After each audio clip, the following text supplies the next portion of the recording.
you Bible printers get together. Exactly. I met Babe. Everything changed. My mind must have just forgot about my wife and forgot about my kids.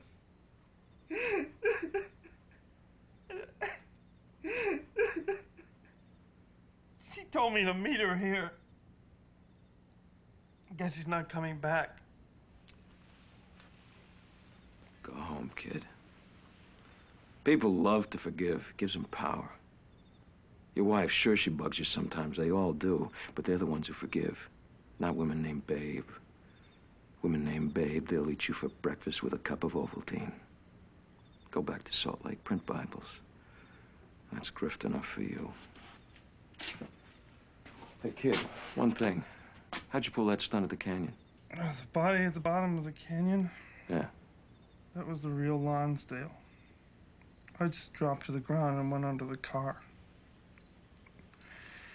He almost rolled over me when he pulled out. Nice.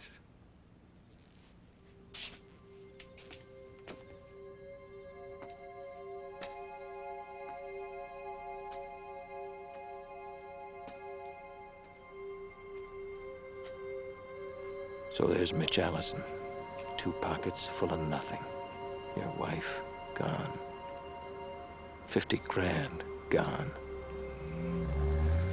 You had a great future, and it's all behind you.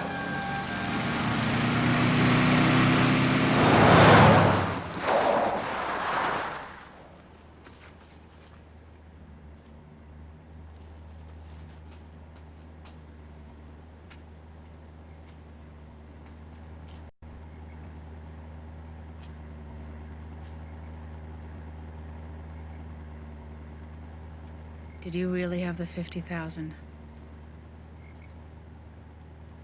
Right in my hands.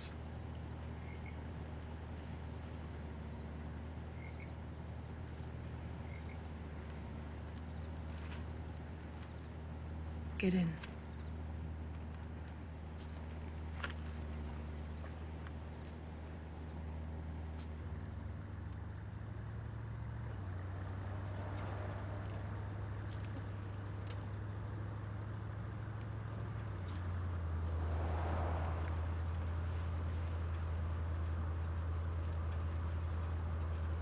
I feel a little funny. I think I'm getting a cold.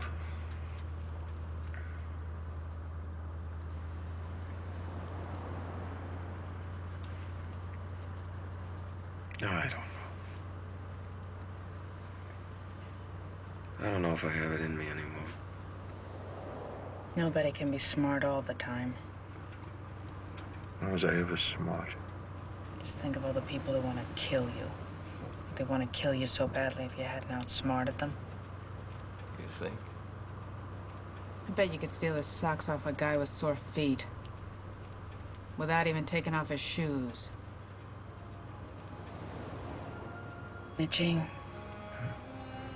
I bet you're the biggest heel in the world.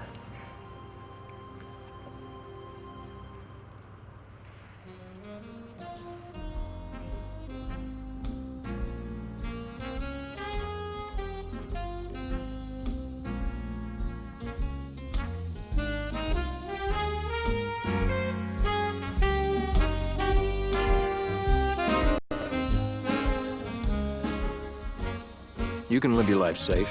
You can live your life boring, nothing ever happens, then you die. Or you can take some chances, have some fun. One minute you're so high you've got goosebumps. The next minute you're rolling in the dirt. It can be hard to take, but that's the Mitch Allison way.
Killing someone is easy.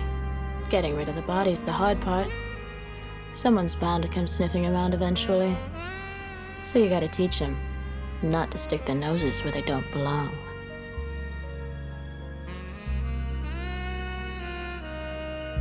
They say curiosity's like a bad itch. Left unscratched, it'll fester like an open wound. Scratch too hard, and you may wind up dead.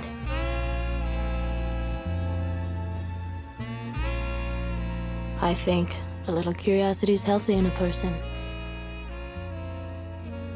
After all, we all want what we don't have.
6 weeks ago, I met my last love.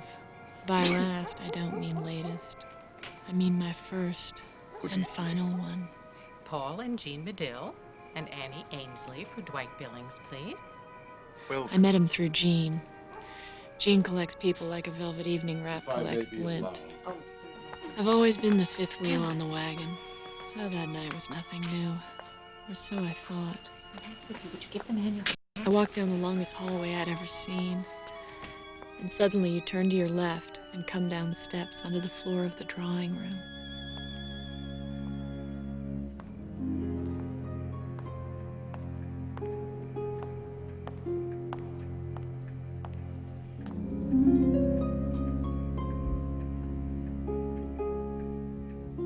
Every girl's glimpsed someone that she thought would have been just the right one for her. The moment that I saw Dwight Billings, I knew he was it. My God, is there an end to this hallway? Dwight. How lovely to see you. Jean, how are you? Paul. This is Annie. Hello, Annie. Hello. I've missed you. We were beginning to think you'd become a recluse. Jean, don't let's start on that again. Thank you, Luther. I've heard so much about your lovely home, Dwight, and I must say it lives up to every word. How did you ever happen to get a hold of it? An aunt. The right kind. Old and rich. Fond of me. Dead. She owned the place forever, and when she died 2 years ago, I found it on my hands. Now, why don't I ever find things like that on my hands?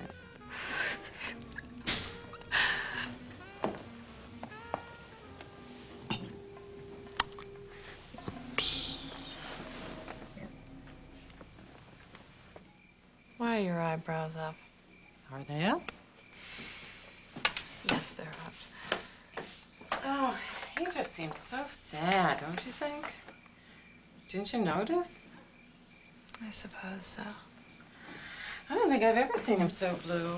It's probably some girl. It always is. Just be careful.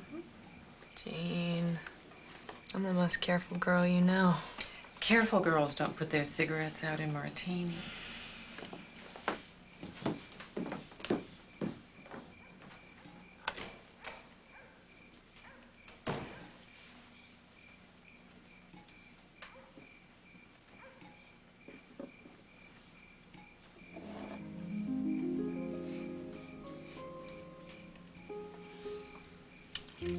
It was some girl, all right.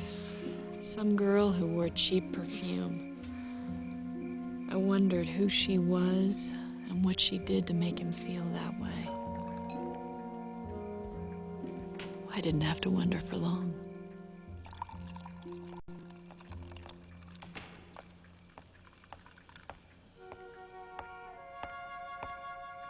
She stood there like a mannequin at a fashion display.